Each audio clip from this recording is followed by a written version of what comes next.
بسم الله الرحمن الرحيم قل سيروا في الأرض فانظروا كيف بدأ الخلق ثم الله ينشئ النشأة الآخرة إن الله على كل شيء قدير.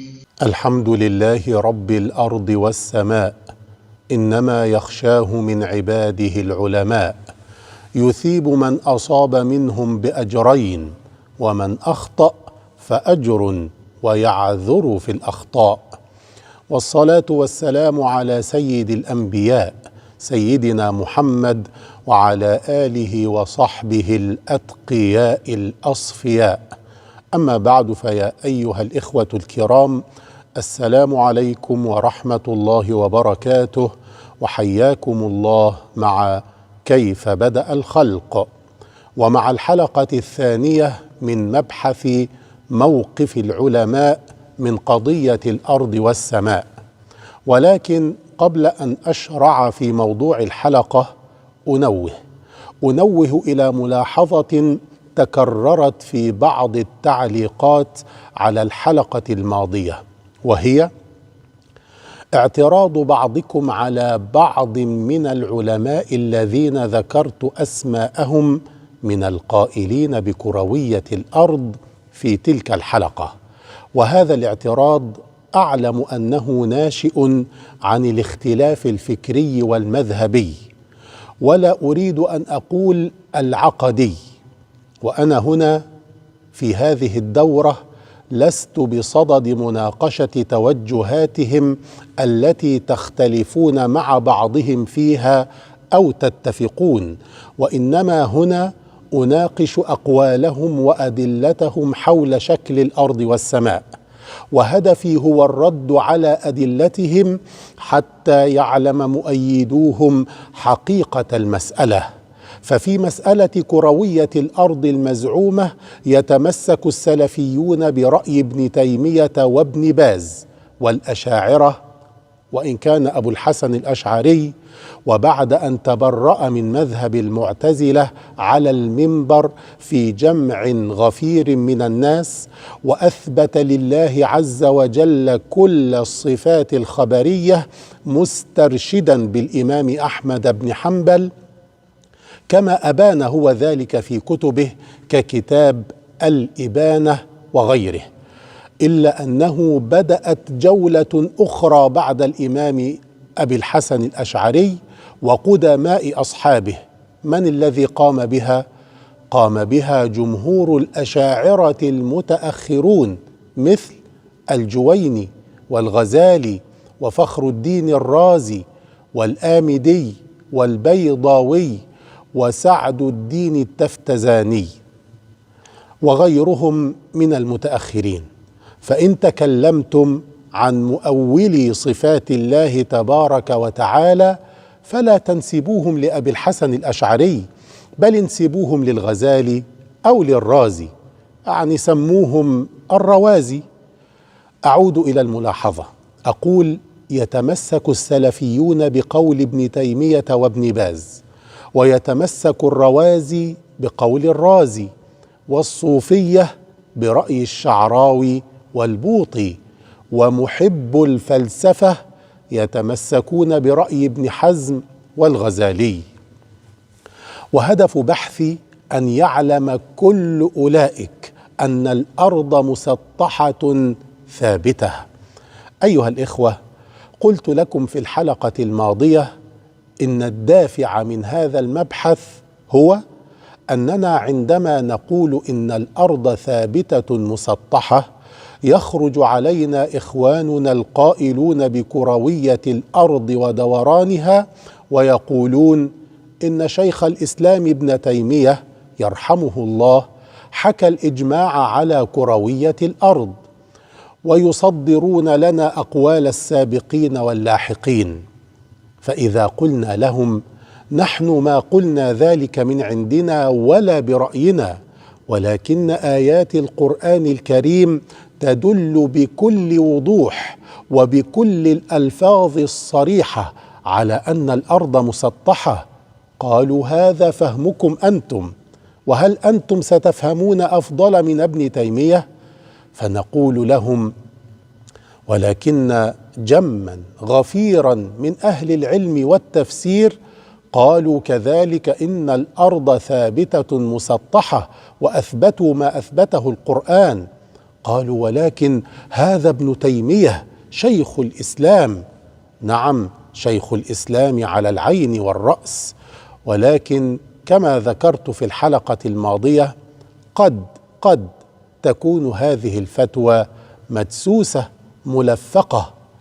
وهنا علق أحد الإخوة وقال: إن سرد السند في رواية الحديث ليست شرطا.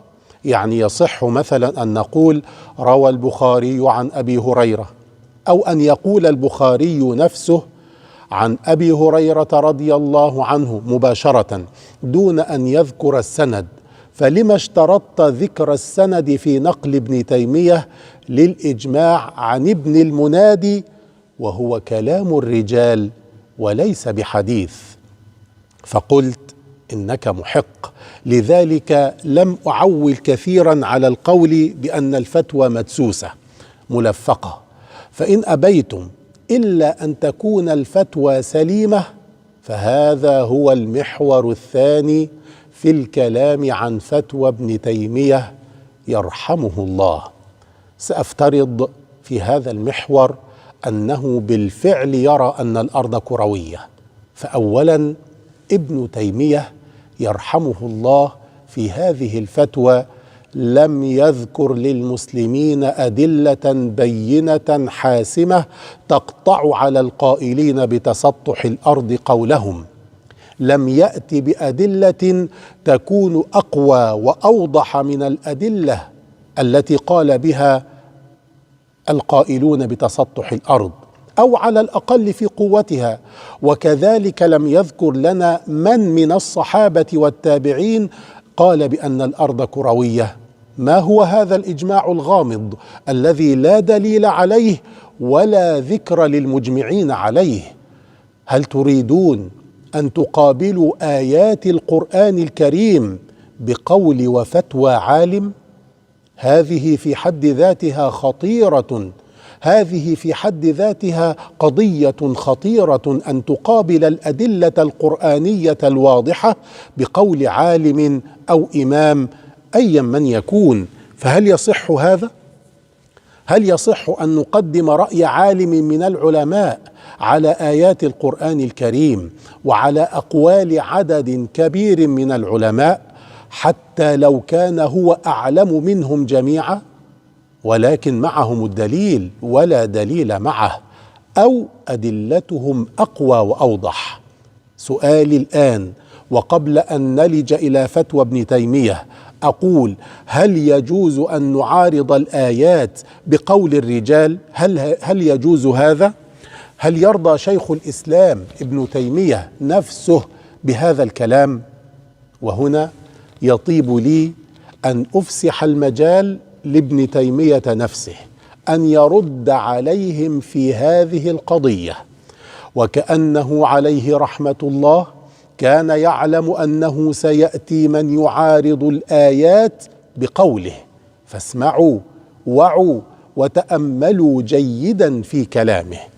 قال عليه رحمة الله في الفتاوى الكبرى: كل ما سأذكره الآن هو كلام ابن تيمية حتى أقول انتهى كلامه. قال يرحمه الله: وإذا قيل لهذا المستهدي المسترشد أأنت أعلم أم الإمام الفلاني؟ كانت هذه معارضة فاسدة، كانت هذه معارضة فاسدة، لأن الإمام الفلاني قد خالفه في هذه المسألة من هو نظيره من الأئمة. فكما أن الصحابة بعضهم لبعض أكفاء في موارد النزاع، وإذا تنازعوا في شيء ردوا ما تنازعوا فيه إلى الله والرسول، وإذا تنازعوا في شيء ردوا ما تنازعوا فيه إلى الله والرسول، وإن كان بعضهم قد يكون أعلم في مواضع أخر، فكذلك موارد النزاع بين الأئمة.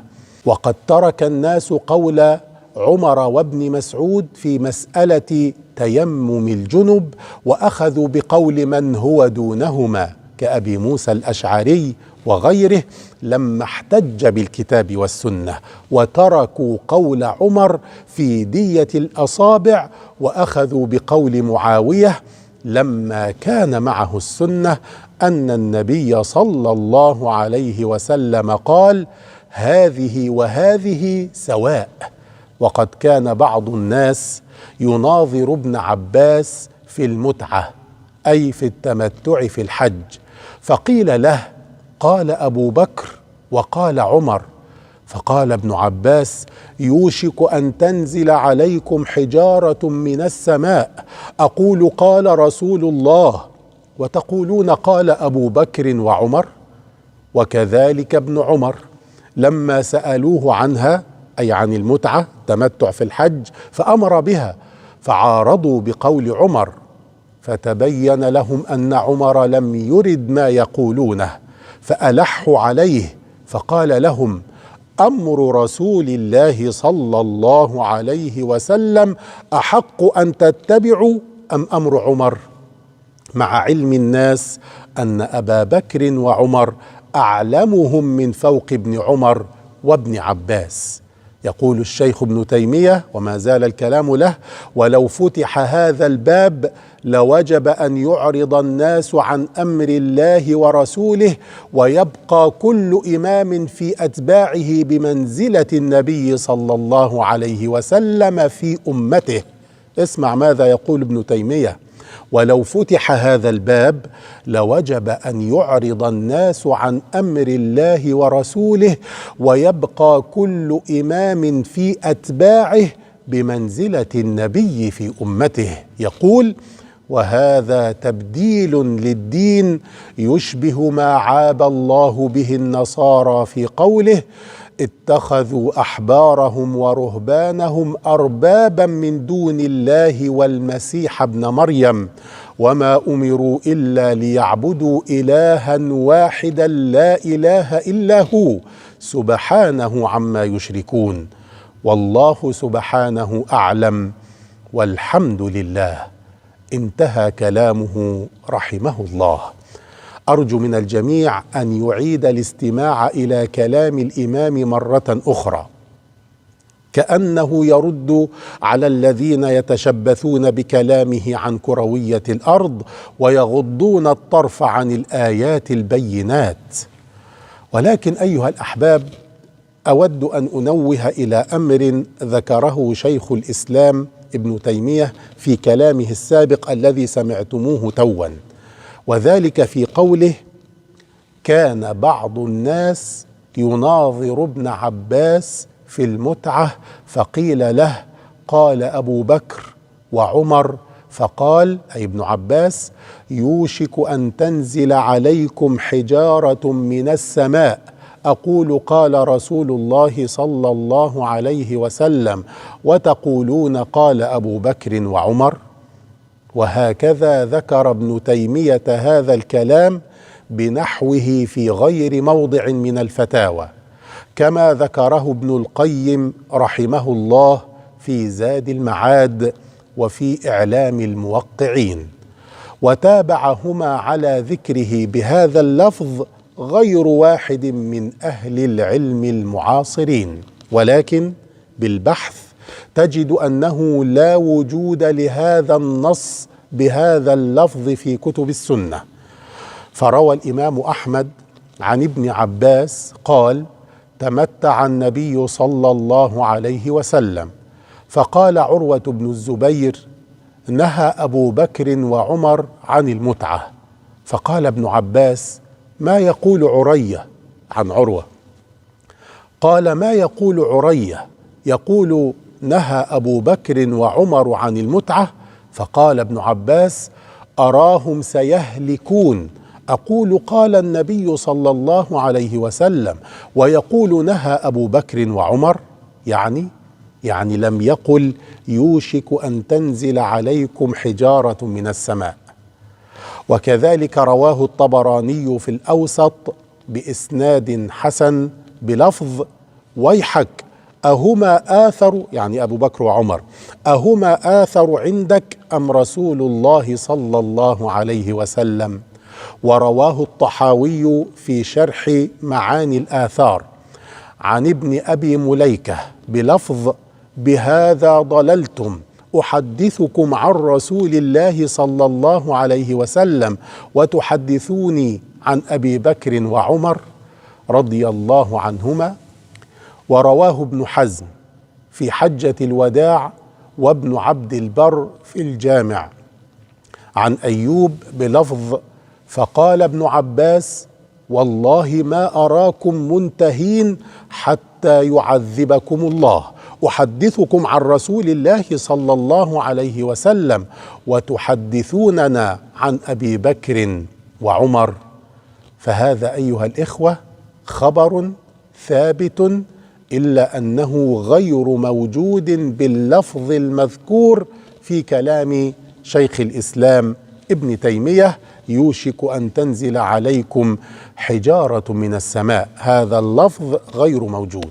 الشاهد في هذا الأثر بكل ألفاظه التي سمعتموها أنه لا يجوز أن تترك سنة رسول الله صلى الله عليه وسلم لقول أحد ورأيه، فقول رسول الله صلى الله عليه وسلم مقدم على قول غيره، وفعله مقدم على فعل غيره، ولا تعارض سنته بقول أحد أو فعله كائنا من كان. قال الخطيب البغدادي رحمه الله معلقا أنه لا ينبغي أن يقلد أحد في ترك ما ثبت به سنة رسول الله صلى الله عليه وسلم. وقال الشيخ ابن باز رحمه الله معنى هذا الأثر أن العبد يجب عليه الانقياد التام لقول الله تعالى وقول رسوله وتقديمهما على قول كل أحد، وهذا أمر معلوم من الدين بالضرورة. وقال ابن عثيمين رحمه الله لا يجوز لأحد من الناس أن يعارض كلام الرسول صلى الله عليه وسلم بأي كلام، لا بكلام أبي بكر الذي هو أفضل الأمة بعد نبيها، ولا بكلام عمر الذي هو ثاني هذه الأمة بعد نبيها، ولا بكلام عثمان الذي هو ثالث هذه الأمة بعد نبيها، ولا بكلام علي الذي هو رابع هذه الأمة بعد نبيها، ولا بكلام أحد غيرهم، لأن الله تعالى يقول فليحذر الذين يخالفون عن أمره أن تصيبهم فتنة أو يصيبهم عذاب أليم. وقال ابن عبد البر في الجامع قال أبو الدرداء من يعذرني من معاوية أحدثه عن رسول الله صلى الله عليه وسلم ويخبرني برأيه لا أساكنك بأرض أنت بها. وعن عبادة بن الصامت مثل ذلك بمعناه. ونحن نقول من يعذرنا من أصحاب الكرة الدوارة نقول لهم قال الله جل الله، ويقولون قال ابن تيمية وقال الرازي. أيها الأحباب، يظن كثير من عامة الناس أن طاعة العلماء عمياء مطلقة لا حدود لها، وهذا خطأ كبير، لأن العلماء ليسوا معصومين، فهم عرضة للخطأ ومجانبة الصواب. وكما ذكرت في الحلقة الماضية قول ابن عباس رضي الله عنهما قال ويل للأتباع من عثرات العالم، وقول الحسين بن فضل لكل عالم هفوة، وقول عمر إن مما يهدم الإسلام زلة العالم. وقال الإمام مالك كل كلام يؤخذ منه ويرد إلا كلام صاحب هذا القبر، يعني الرسول صلى الله عليه وسلم. فالعلماء وإن كانوا معذورين فيما يصدر منهم من أخطاء بعد تحريهم للصواب، فإن الناس غير معذورين في تقليدهم المطلق دون تحر للصواب. نعم، العالم له أن يجتهد، فإن أصاب فله أجران، وإن أخطأ فله أجر، وهو معذور في خطئه إن أخطأ، ولكن ليس للناس أن تعمل برأيه الذي أخطأ فيه، ولا يعذرون في ذلك. أكرر، ولكن الناس ليس لهم أن يعملوا برأي العالم الذي أخطأ فيه، ولا يعذرون في ذلك. ولهذا قال ابن مسعود: ألا لا يقلدن أحدكم دينه رجلا، إن آمن آمن وإن كفر كفر، فإنه لا أسوة في الشر. وقال الإمام أحمد: من قلة علم الرجل أن يقلد دينه الرجال. هل تظنون أن العلم والدين يؤخذ بالأسماء والصيت؟ نعم، ما ذاع صيت رجل وانتشر في الآفاق إلا لسعة علمه، ولكن الدين والعلم ليس بالأسماء، وإنما بالحجة والدليل. هل تظنون أنه ما خالف أحد شيخ الإسلام ابن تيمية في مسألة أو فتوى قط؟ بل لقد خالفه تلميذه ابن القيم في مسألة حكم الدعاء عقب الصلاة. فابن تيمية قال إن الدعاء بعد انتهاء الصلاة بدعة، وابن القيم راجع شيخه وناقشه في هذه الفتوى.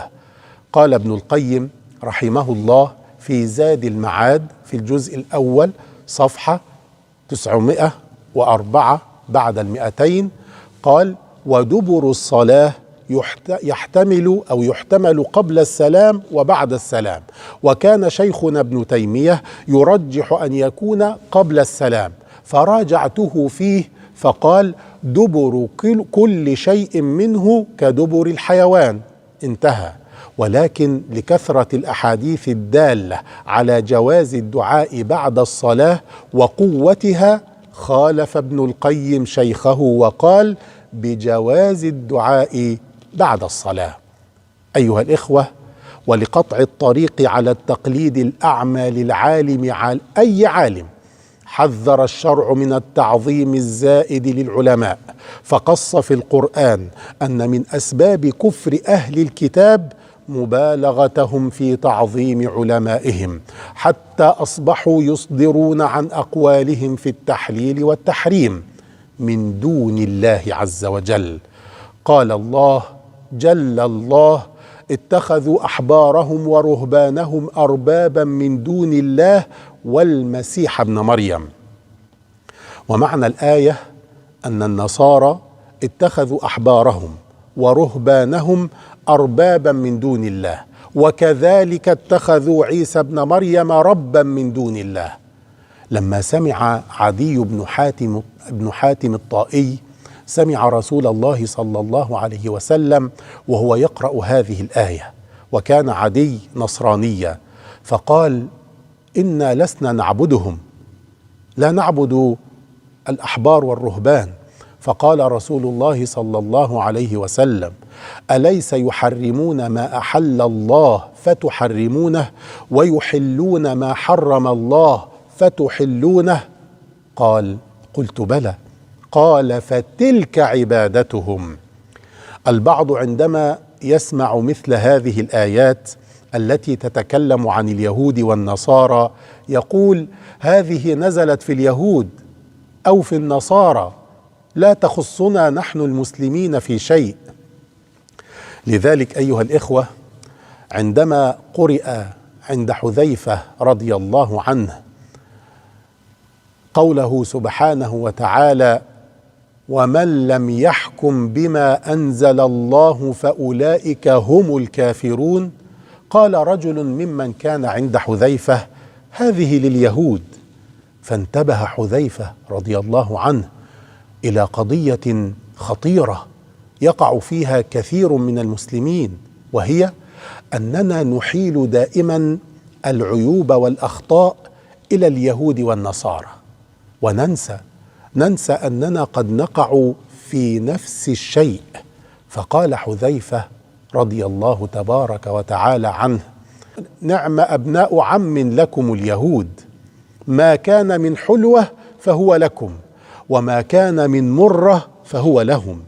إذا قرأنا في القرآن ثناء ومدحا قلنا هذا لنا لأمة محمد صلى الله عليه وسلم، وإذا قرأنا فيه ذما وعيبا قلنا هذا لليهود. والله تعالى الله قال: لعن الذين كفروا من بني إسرائيل على لسان داود وعيسى بن مريم، ذلك بما عصوا وكانوا يعتدون، كانوا لا يتناهون عن منكر فعلوه. فإذا قيل لهم مروا بالمعروف وانهوا عن المنكر قالوا هذه نزلت في اليهود، فكأن الذي لا يقيم التوراة والإنجيل يكفر ويعاقب، والذي لا يقيم القرآن يكون مؤمنا ويكرم ويعزز. لا، القرآن أعظم. قال الله تبارك الله: وأنزلنا إليك الكتاب بالحق مصدقا لما بين يديه من الكتاب ومهيمنا عليه. فالتمسك بالقرآن بالكتاب المهيمن يجب أن يكون أقوى، وعقوبة الانحراف عنه يجب أن تكون أغلظ وأشد.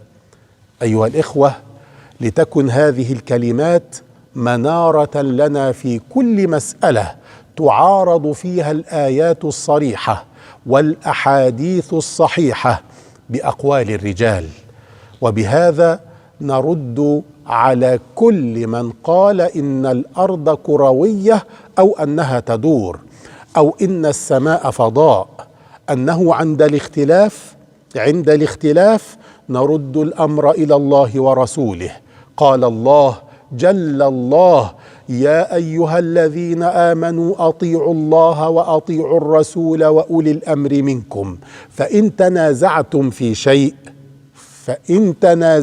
في شيء فردوه إلى الله والرسول إن كنتم تؤمنون بالله واليوم الآخر، ذلك خير وأحسن تأويلا.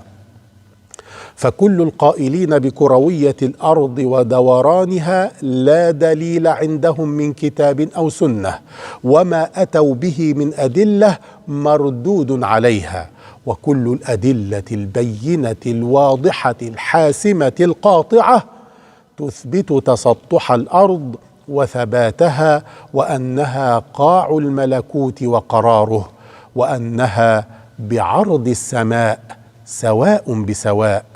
أيها الإخوة، وددت والله لو اكتفيت بهذا البيان في الرد على عموم العلماء القائلين بكروية الأرض ودورانها، القدامى والمحدثين، وهم على العين والرأس، أجمعين أكتعين أبتعين أبصعين، ولكن من باب إتمام البحث وإعطاء كل محور فيه حقه أنتقل إلى المحور الثالث، وهو أن هذه الفتوى من كلام ابن تيمية، ولكن فهمت على غير وجهها، وحرف كلامه عن مقصوده عن عمد أو عن جهل. وهذا المحور سأفصل القول فيه في الحلقة القادمة إن شاء الله. وصلى الله على سيدنا محمد وعلى آله وصحبه وسلم.